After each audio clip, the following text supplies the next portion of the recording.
Kung ipaalam ng Partido Demokratiko Pilipino Yan, nais pong ipaalam ng Partido Demokratikong Pilipino na binibigyan namin ng unconditional support ang malawakang kilos protesta na isinasagawa hindi lamang ng Iglesia ni Cristo ang malawakang protesta na isinasagawa ng Iglesia ni Cristo. Baka kaya naman pala mga kababayan. Diba? Tanggalin ho natin ang INC. No? Pumokus lang tayo dito sa kilusan at galawan po ng PDP, doon sa mga senador na mga Duterte, doon sa mga tinatawag natin mga senador. Di ba? Puro pagtira, pagbanat kay Pangulong Bongbong Marcos ang mga pinag-aano niyan mga pinagsasasabi niyan at mga pinaggagawa niyan, mga kababayan. Kaya naman pala, yung kanilang Iglesia ni Cristo na rally po, na sinasabi nila, peace rally daw po, pero ang gulo. No? Meron mga nagmamatapang, meron, akala mo kung sino, konsehal lang naman pala. Yung tipo bang, mas magaling pa do sa otoridad. O, di ba? Meron pa, pinagbantaan pa ang buhay. Kaya naman pala, mga kababayan, pinaghalong DDS ito at Iglesia ni Cristo po, mga kababayan, mga boss chipamo, sir. Tsaka hindi tayo magtataka. Bakit po? Sino ang mga tagapagsalita nila dyan?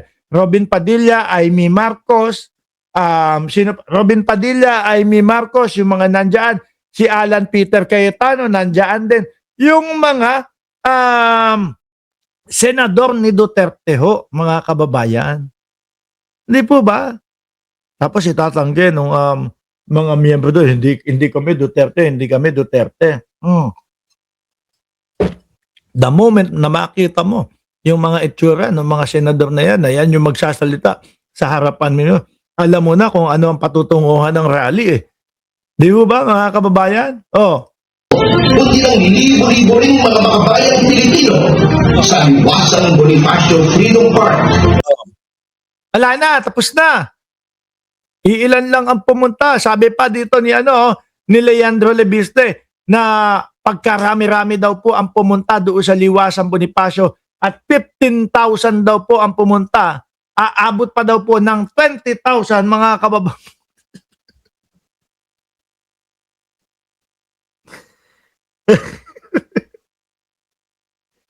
High five. What are you doing? What I'm doing?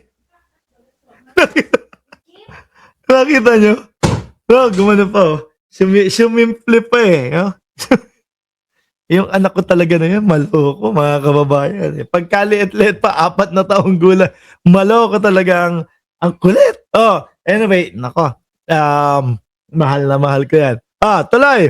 Ngayong araw na ito, sa darating pang mga araw at linggo, ang PDP Araw na laglagin mga PDP laban sa mga kandidato nila. Ang yayabang pa niyan dati. Di ba, Ma'am Dali Babe Castro at Mark Sanrulio? Ang yayabang niyan dati, mga kababayan. Sabi, Oy Mark, ano na? Yung kala mo nanalo yung nila, yung padapa nilang mga senador. 3 lang naman ang pumasok, si Bongo, si Bato, at saka si Marcoleta. Putik na yan yung 3 na bigla ko lang na-realize. 3 PDP, galing sa PDP, si Marcoleta, si Bato, si Bongo, lahat nanganganib yun Yung 2, maaaring makulong sa ibang bansa. Yung isa, makukulong naman sa Pilipinas naman. At eto na nga, isa na lang yung kay Bato, may warrant of arrest na. No? Yung kay Rodante Marcoleta, malamang sa alamang yan, mga kababayan, pag sinampa na yung kaso, isasampa na yung kaso, susunod na mga hakbangin yan, warrant of arrest na din. Yung kay Bongo naman, na PDP din, mga boss chipamo, sir, kumbaga may taning na No, ang taning mo, mga kababayan, sabi ni dating Senador Antonio Trillanes, hindi na, kumbaga 2 buwan na lang ang itatagal, lalabas na din ang warrant of arrest nung kay Bongo. Ay nako, sabay-sabay pala. Kaya naman pala, todo protekta sila dito sa sa paraliho. Sabi ni Troy Bello, pati mga mayor's candidate nila sa eleksyon, talo, walang nakalusot. Sabi ni Ma'am Dali Babe, naka-BG ako, no? Naka-BG lang ako. Di maiwasang mag-comment. Oh, nakita ko si Little Cute si Marcos. Salamat po. ay kaisaan ng lahat ng Pilipinong nagmamahal sa ating bayan at nakikipaglaban para sa katarungan para sa lahat. Kumukundina sa katiwalian na matindi ang paglagay Pero kakaunti na lang ho sila, mga bossing. Yung unang bugso po nila, 11,000 ang pumunta. Tapos etong paglipat sa Liwasang Bonifacio, ang sabi ni Leandro Leviste ay daw po, 10,000 daw po o 15,000 daw po, pero parang 4,000 lang po yung pumunta doon. sa ilalim ng kasalukuyang administrasyon at para sa malinis at maayos na pamamahala, mga adhikain na Langya kayo, hindi pa din maayos yung pamamahala ni Pangulong Bongbong Marcos. Eto't kabit-kabila na po yung mga proyekto na ginagawa po para sa mga kababayan natin. Di ba? Yun kahapon lang na inilive natin, nagsasalita po doon si Atty. Larry Gadon. Inilatag po lahat ng mga proyekto ng Pangulong Bongbong Marcos. Inilatag po lahat ng makatutulong sa ating mga kapwa Pilipino. Sa inyo, hindi pa din okay. Sabi ni Alonly TV, talo na kayo, hampi-dampi, sumurrender na kayo. Hampi-dampi. Ay, hindi. Atty. Topacio, hindi ako nagsabi niya na, ayan, si Alonly TV ang nagsabi, hampi-dampi ka daw. sasabihin sa aming plataforma ni gobyerno. Hinikaya din namin ang lahat ng nagnanais na magkaroon ng magandang kinabukasan ang ating bayan na dumalo sa mapayapang pagtitipon na ito.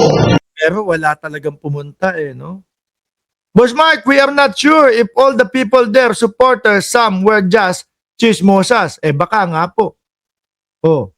Or baka yung iba, hindi naman sa pag-ano, baka napilitan lang ho talaga, mga kababayan. Yung tipong wala, kailangan No? Kapag meron po bang ganon? Baka pagka hindi pumunta, mapagalitan nung kanilang leader doon. Pero may tanong ako sa inyo, no? Madami din nagtatanong nito. Si Tunying ba pumunta doon sa rally? Parang hindi ko nakita. Kung sakali na pumunta si Tunying, malamang ho yun, mga kababayan. Pagsasalitain ho yun. Di ba, Sir Alan? Malamang ho yun. Isa yan doon sa mga hahawak ng mikropono para magsalita. Pero tingin ko hindi. Kasi kagaya nung sa Igibap, yung KIG, naalala nyo po yun? Isa si Katunying, doon siya nagrebisa, doon sa mga sinabi nitong si Rodante Marcoleta na i-give up yung KIG at sinasabi, in-splice lang daw po yung video. Isa si Tunying sa nagsabi na wala naman akong nakita na ibang kahulugan nitong video na i-give up yung KIG.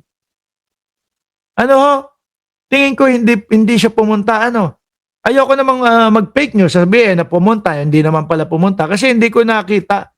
Hindi ko na walang video na yung tipo bang sa dami ng tao noon. 'Di ba? 11,000 yung nandoon. Panigurado po ako may makakaspot po kay Katunying noon, mapipicturean, malilitratuhan o mabibidyoan. Ito si Katunying nasa Gedli masisimplehan lang, 'di ba? Siyempre kapag po ganyang mga personalidad kagaya po ni Katunying, malalaking personalidad po yan Talagang kapag kayong mga rally-rallying ganyan, ipapakita mo sa madlang people na ito, dumadalo, uma-attend talaga yung ganitong personalidad. Kasi panghatak po ng tao at may mga followers din po yan. Para yung mga followers nila ay mapapaniwala po. Sabi ni Alonly TV, parang wala. Sabi ni Ma'am Elena Garcia, good morning daw. Mixi, mga DDS attorney, yung mga ipinagtatanggol nyo, hindi karapat-dapat sa paglilingkod sa bayan at mamamayan. Tuloy natin si Topacio. Upang ihayag natin ng maliit at malaya ang ating mga hinaing laban sa ating pamahalaan. Puro ganun, paulit-ulit. Ilang taon na ho nating naririnig sa kanila yan.